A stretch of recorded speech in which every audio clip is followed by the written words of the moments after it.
Good morning. यहाँ पर semester 5 के लिए पेपर नंबर 12 का प्रश्न है, काव्य या कविता के प्रमुख प्रकारों पर प्रकाश डालिए अथवा काव्य के भेदोभेद की चर्चा कीजिए। यहाँ पर यह प्रश्न इस प्रकार भी पूछा जाता है और इस प्रकार भी पूछा जाता है।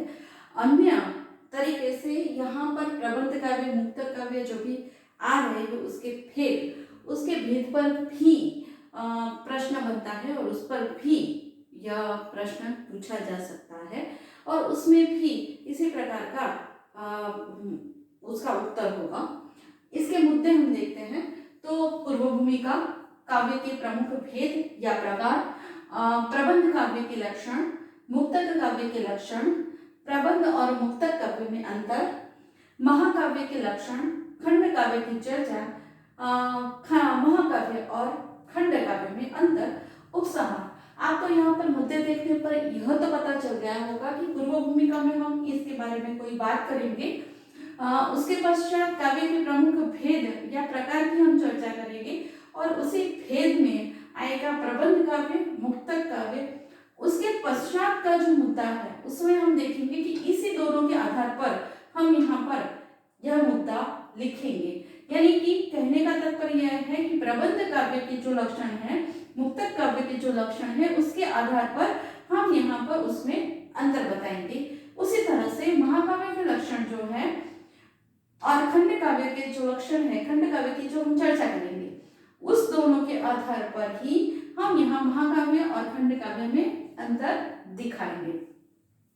पूर्व भूमिका के तौर पर हम देख सकते हैं, कह सकते हैं कि जिस प्रकार हम काव्य को निर्धारित करने के लिए काव्य को निर्धारित करने के लिए उसके लक्षण निर्धारित करने, यानी कि कार्य को समझने के लिए उसके लक्षण निर्धारित करने पड़ते हैं, उसी प्रकार हम देखते हैं कि काव्य के जो भेद जो है उसको निर्धारित करने के लिए भी हमें यहाँ पर विविध प्रकार के मत मिलेंगे और उन मतों की हमें समीक्षा करनी पड़ेगी और यह मत हमें संस्कृत आचार्य पर हिंदी के विद्वान और पश्चिम के विद्वान आदि में अलग अलग प्रकार से मिलते हैं, क्योंकि एक बात है कि तुंडे मतिर भिन्ना, सभी के इसमें मतांतर मिलते हैं और इसी प्रकार अलग अलग मत के आधार पर हमें यह काव्य के प्रमुख भेद देखने पड़ेंगे। तो यहाँ पर हम काव्य के प्रमुख भेद में की चर्चा करते हैं तो अलग अलग भेद यहाँ पर अलग अलग तरीके से दिखाए गए हैं, यानी कि संस्कृत के विद्वान ने भी दिखाए हैं, संस्कृत के आचार्यों ने दिखाए हैं, हिंदी के विद्वानों ने, आलोचकों ने दिखाए हैं, पश्चिम के विद्वानों ने दिखाए हैं। तो सभी के अलग अलग है। किसी ने रस के आधार पर यह भेद किए हैं तो किसी ने कविता के अन्य बात को लेकर यहाँ पर भेद किए हैं, यानी कि सभी के दृष्टिकोण अलग अलग है, इसलिए इसमें हमें विविधता मिलती है, रोचकता मिलती है। अब यदि देखें तो संस्कृत के आचार्य का दृष्टिकोण, अब काव्य के प्रमुख भेद वाला जो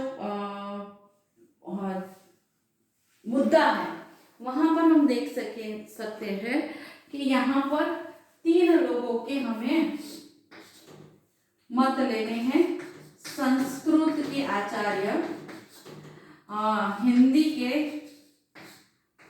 आलोचक और पश्चिम के विद्वान। यहाँ पर कहने का तात्पर्य यह है कि इन तीनों तरीके से इन तीनों में जो भी कवि होंगे उन्होंने यहाँ पर काव्य के प्रमुख भेद दिए हैं। अब मुख्य तौर पर संस्कृत के जो मुख्य कवि है, आचार्य है, उन्होंने क्या कहा है तो उसमें हम अलग अलग लोगों के मत देख सकते हैं जिसमें भाम, वामन, जगन्नाथ, विश्वनाथ आदि आचार्य हो सकते हैं। तो हम देखते हैं कि भाम ने काव्य के 4 प्रकार प्रदर्शित किए। देवादिवृत्त, कलाश्रय, शास्त्राश्रय और कल्पित। तो इसी पर वामन ने कुछ अलग बात की कि उन्होंने कहा काव्य के 2 भेद हैं, एक पद्य काव्य और एक गद्य काव्य। भामह ने क्या कहा था? देवादिवृत्त, देवादिवृत्त, कलाश्रय, शास्त्राश्रय और कल्पित, इतने भेद उन्होंने बताए कि जिसमें 4 काव्य की बात अलग अलग तरीके से कही गई। और उसी तरह वामन ने काव्य के भेद में 2 ही भेद कहे, पद्य काव्य और गद्य काव्य। तो पंडित जगन्नाथ ने काव्य के 3 भेद कहे, उत्तम काव्य, उत्तम काव्य और अधम काव्य। यानी यहाँ पर काव्य के 3 भेद हुए।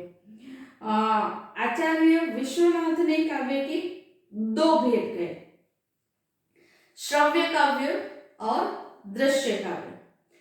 अब यहाँ इन सभी ने जो भी भेद किए उसमें 2 भेद अधिक महत्वपूर्ण माने गए हैं और इन्हीं के आधार पर वर्णन या विभाजन हुआ, यानी कि दृश्य काव्य और श्रव्य काव्य पर। अब आएंगे हम हिंदी के आलोचकों के मत पर। तो यहाँ पर उन्होंने यानी कि हिंदी के मुख्य आलोचक जैसे कि आचार्य रामचंद्र शुक्ल जी है, पंडित रामदहिन मिश्र है, अलग अलग है। तो हम यहाँ पर देखेंगे कि रामचंद्र मिश्र ने पंडित रामचंद्र शुक्ल जी ने इसके विषय में क्या कहा। तो पंडित रामचंद्र शुक्ल जी ने रस मीमांसा में काव्य के 2 भेद ही स्वीकार किए हैं, जिसमें उन्होंने एक कहा है आनंद की साधनावस्था और दूसरा कहा है आनंद की सिद्धावस्था। काव्य के 2 ही भेद उन्होंने स्वीकार किए, आनंद की साधनावस्था और दूसरा आनंद की सिद्धावस्था, जिसमें आनंद सिद्ध होता है ऐसी अवस्था और जिसमें आनंद के लिए साधना की जाए वैसी अवस्था। तो यह 2 उन्होंने स्वीकार किए भेद। तो पंडित रामदहिन मिश्र ने जो संस्कृत के आचार्य विश्वनाथ जी थे, उन्होंने दृश्य काव्य और श्रव्य काव्य के 2 भेद दिखाए और प्रस्तुत किए।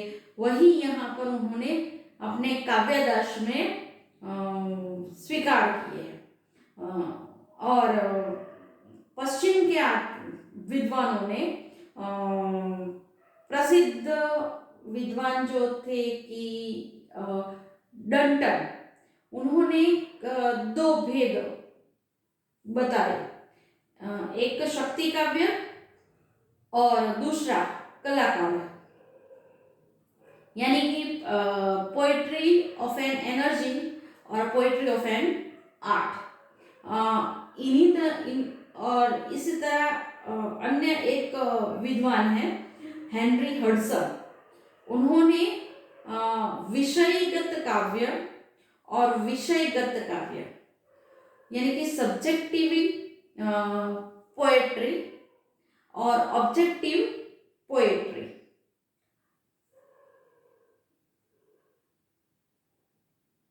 यहाँ पर हम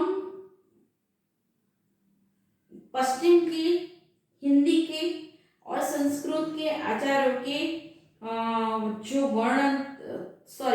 जो काव्य के भेद उन्होंने स्वीकार किए या बताए, वे हमने देखे। अब सभी में पूर्व और पश्चिम के विद्वानों ने काव्य के दो प्रमुख भेद स्वीकार किए और यह उपभेद का विवेचन किया। जैसे कि श्रव्य काव्य को आगे चलकर पद्य, गद्य और चंपू 3 वर्गों में बांटा गया और पद्य के प्रबंध और मुक्तक 2 भेद किए गए और गद्य के कहानी, उपन्यास, निबंध आदि। इस प्रकार यहाँ हम देखेंगे कि किस प्रकार इसका विवेचन किया गया।